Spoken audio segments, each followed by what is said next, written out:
Белешки за дневните настани на денот на Крсте Петков Мисирков. Мемоар на Крсте Петков Мисирков, 7 јули 1913 година. Јас вчера напишав дека бугарската влада во голема мера е виновна што благовремено не превзела мерки за спречување на експлоатацијата на својата положба од сојузниците. Впрочем, мојот недоверлив однос према србите е заснован на тоа што веројатно ги познавам подобро од другите бугари. Но зарем јас немав погрешно сваќање за реализирањето на бугарските национални интереси? Едно време тврдев: ние ќе успееме да ги реализираме нашите национални интереси само со помош на Русија. Но тие треба да се направат да бидат идентични со нивните интереси. И јас, занесувајќи со таа верба во Русија, се занесував во своите статии во весниците насочени против Австрија и во своите писмени извештаи и во писмата до моите петербуршки познаници и други истакнати лица. Но колку многу грешев. Сега почнувам да се сомневам. Нели е Русија главната виновничка за разнебитувањето на Бугарија од незините соседи? Порано сметав дека силна Бугарија ја е потребна на Русија како нејзин иден сојузник. Јас мечтаев за руско-бугарски сојуз како противтежа на сојузот на германските империи. Сега сметам дека бугарските победи не му се допаднаа на Петербург, кој изгледа се исплашил од нив и затоа се потруди да ја скрши силата на бугарскиот лав. Но јас уште до неодамна и верував на Русија. Русија навистина зеде најактивно учество во подготовката на Балканската војна. Таа помагаше при склучувањето на Српско-бугарскиот сојуз, таа ги спречи Австрија и Романија да се замешаат во војната, таа постигна задоволување на Романија со отстапување на градот Силистра. Но после, таа постигна да и се врати на Турција крај брежјето на Мерменото море до линијата Енос-Мидија, таа ги поддржуваше српските настојанија за нарушување на српско-бугарскиот договор, ги поддржуваше анексијата на Јужна Македонија од Грција и се бореше за посредување надвор од договорот, настојувајќи да се зачува Балканскиот сојуз и во иднина. Не треба да се заборава дека во одредени кругови се однесоа негативно кон восхитот изразен на Државната дума по повод паѓањето на Адрианопол. Бугарија протестираше. Неа ја уништија како можен иден сојузник на Австрија или како премногу непокорен вазал на Русија. Словенска Бугарија е уништена од исто така словенски држави, кои ги употребија против Бугарија на словенските држави, Романија, Грција и Турција, и, ослабнувајќи ја, веројатно ќе настапат како нејзини великодушни покровители, што ќе ја обезбедат поволен мир. Откако се поиграа, уште ќе претендираат да бидат пријатели и покровители. Но уште од кого ќе ја заштитуваат? Од Романија? Од Турција? Нели Романија е позаинтересирана за Бесарабија, каде што има повеќе од 1 милион романци, а Турција треба да ги штити протоците и Ерменија? Ке ја заштитува ли Русија Бугарија од Србија? Нели Србија треба уште да се штити од заслужената одмазда на Бугарија и на Албанија? Ќе видиме како покровителите на Бугарија ќе ја решат својата задача. Тие веќе ја извршија првата поделба на Бугарија и можеби сметаат дека таа ќе се премисли. Ќе се помири со својата положба за да ја избегне втората и третата поделба. Сепак, колку словенската историја ги сака поделбите. Во 18 век овој експеримент го применија на словенска Полска. Во поделбата на Полска учествуваа словенска Русија и две несловенски држави, Германија и Австрија. Русите велат дека за првата поделба бил виновен Фридрих Велики. По првата поделба на Бугарија, иницијативата и раководната улога ја има словенска Србија под покровителство на Русија. Полска, велат, ја уништила внатрешната анархија. Бугарија, веројатно ја уништиле нејзините воени успеси во војната со турците. Од Бугарија се исплашиле како одривали за владењето на протоците. На крај, треба да се спомне дека пољаците подобро се чувствуваат во несловенска Австрија, отколку во словенска Русија. Јас не се сомневам дека на бугарите што потпаднаат под власта на Грција ќе им биде неспоредливо полесно да живеат отколку на оние под власта на Србија, макар што треба да се очекува дека и двете држави ќе вршат асимилација на бугарите. И така, развојот на словенската идеја во почетокот на 20 век доведе до поделба на друг словенски народ. Бога ми, убави општословенски интереси. Се вели, колку полошо, толку подобро. Јас исто така верувам во оваа поговорка. Сега, во крајна мера се е јасно, додека порано имаше некаква игра во ослободители, ослободувани, заштитници, заштитувани. Не се знае до кога ќе траеше оваа игра, да не беше сегашната војна на Бугарија со сите други балкански држави, кога последниве од сите страни, како јата врани, се нафрлија на Бугарија, која беше ослабена од херојската војна со Турција. Оваа војна ја нарекуваат одвратна, ја повикуваат Бугарија да признае дека е победена. Победниците ги нарекуваат великодушни во однос на ограбената Бугарија. И така размислуваат главно словените. Германците, германскиот печат, деломно им се придружуваат на словените, сметајќи дека поразот на Бугарија ќе ја намали вообразеноста на последнава и е сигурна гаранција за мир на Балканот. Ама размислувањата на германците се многу разбирливи. Прво, германците не се словени. Второ, тие им се лути на бугарите поради поразот на турската армија обучена од германски инструктори. Но вие, словенските публицисти и јавни дејци, поради што се радувате вие? Поради поробувањето на добра третина од бугарскиот народ. Зошто ни е вашето сочувство, кое го нарекувате братско, а не го признавате националниот принцип и ако го поздравувате поробувањето на еден словенски народ од неговите словенски и несловенски соседи?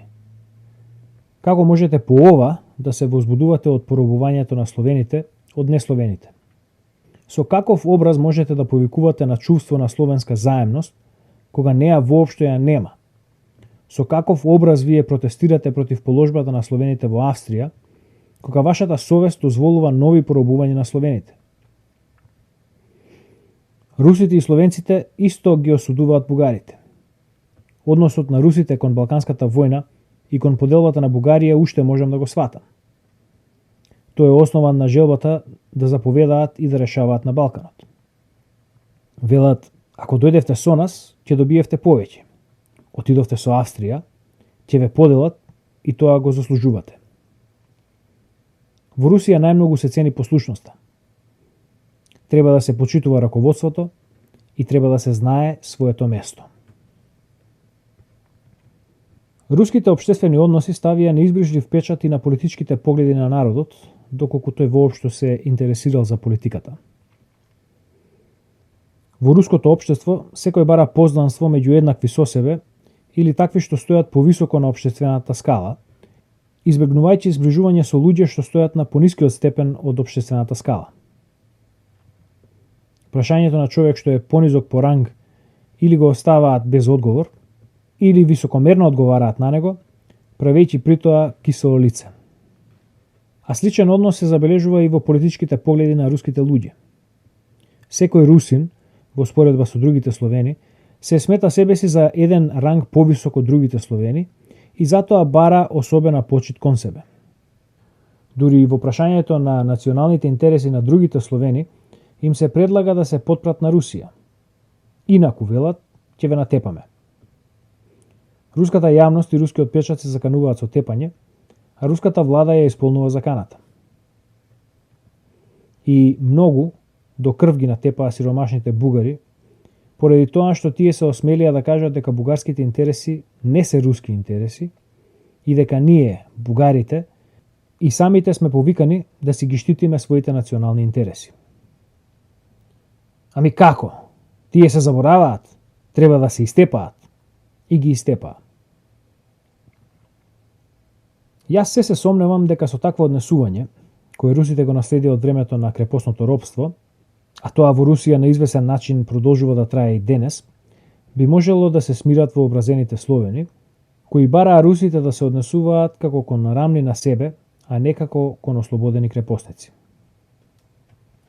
Бугарскиот народ во војната со турците докажа дека тој воопшто не е толку мизерен како што сакаат да го прикажат русите кои себе си се представуваат како ослободители на словените. Бугарскиот народ знае да умира за својата слобода. Тој е способен за херојски подвизи, што ги цени целиот свет. Русите ги ослободија бугарите, поточно дел од бугарскиот народ, во 1878 година. Но не се знае каква би била судбината на Бугарија да не беше Стамболов, кој му стави крај на управувањето на руските генерали во Бугарија.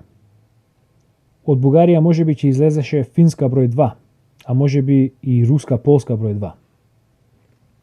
Идеалите на руските словенофили за слевање на словенските потоци во Руското море најдобро покажуваат какви би можеле да бидат последиците од војната од 1877-78 година ако не беше Стамболов. Русите не треба да забораваат дека руското ослободување од 1878 година не донесе само добри плодови за бугарскиот народ. Благодарение на Берлинскиот договор, бугарскиот народ кој претежно живееше целиот во границите на една држава, беше поделен на 3 дела, при што околу 2/5 останаа под власта на Турција.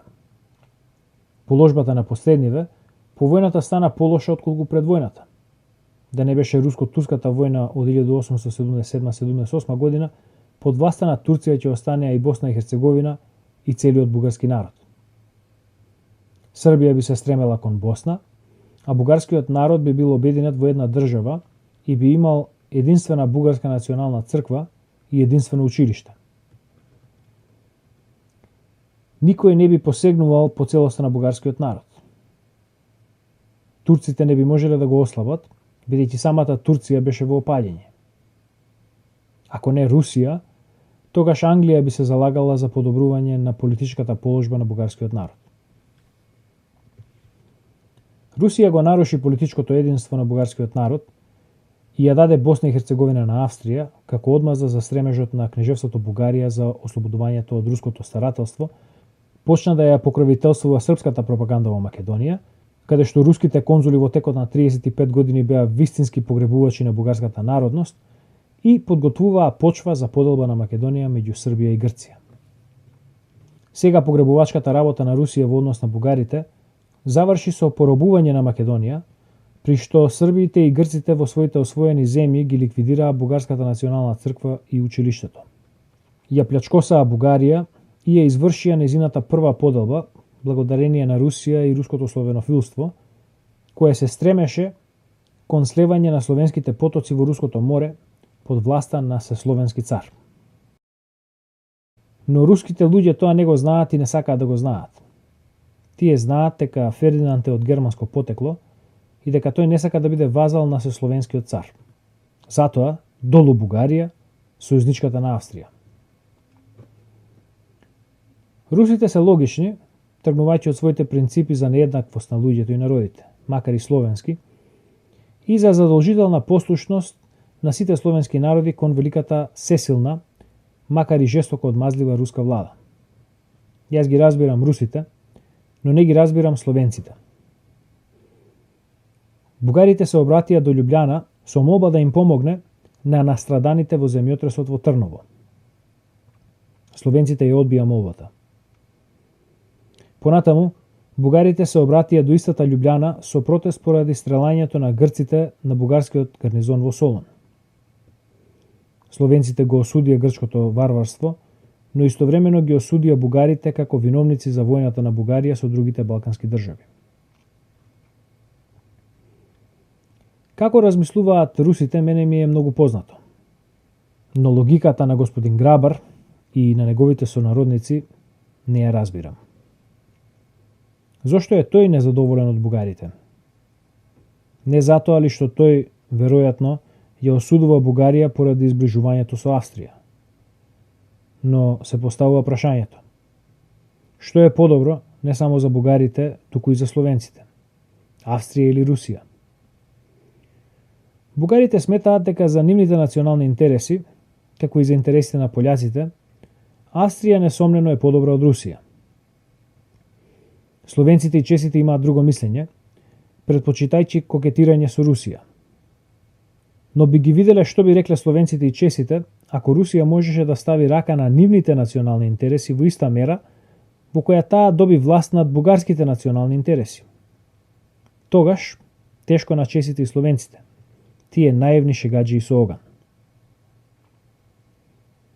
Словенците и чесите треба да сватат дека руското словенство се одликува со крајно тесен национален карактер, додека славенофилството на чесите и словенците е политички анархизам. Да се растури тоа што постои, а што ќе биде понатаму, како што велат русите на шега, ќе видиме. Дали чесите и словенците би сакале по поразот на нивната татковина Австрија да влезат како поток во Руското море, каде што би можеле да очекуваат исто правичен однос кон своите национални интереси, каков што со помош на русите беа удостоени пољаците и бугарите. Не, ние не им завидуваме на чесите и на словенците. Тие, слично како и бугарите, скапо ќе ги платат својата наивност и својот политички анархизам наречен словенофилство. Поразот на австриската армија од страна на руската ќе биде прв плод на чешко-словенското словенофилство, кое ги деморализира чешките и словенските народни маси, но кој не им донесува и не им ветува ништо добро на народните интереси. Дипломатската борба меѓу Русија и Австрија во врска со словенската идеја се изроди во инструмент на угнетување на словените од страните што се бореа. Русија им се одмаздува на бугарите како можни политички приврзаници на Австрија. Последнава не им верува на чесите, словенците и на србохрватите како на народи што со своето русофилство и подготвуваат предавство на австриската татковина и пораз на австриската армија. Грубите методи што ги користи руското словенофилство при насочувањето на словенските потоци во Руското море, најасно од се покажа во поразот на поделбата на Бугарија по наговор и покровителство на Русија. Кутрото словенство. Колку си жално. Колку го засмејуваш светот со својата политичка незрелост и варварска жестокост и со насилството врз сопствените браќа.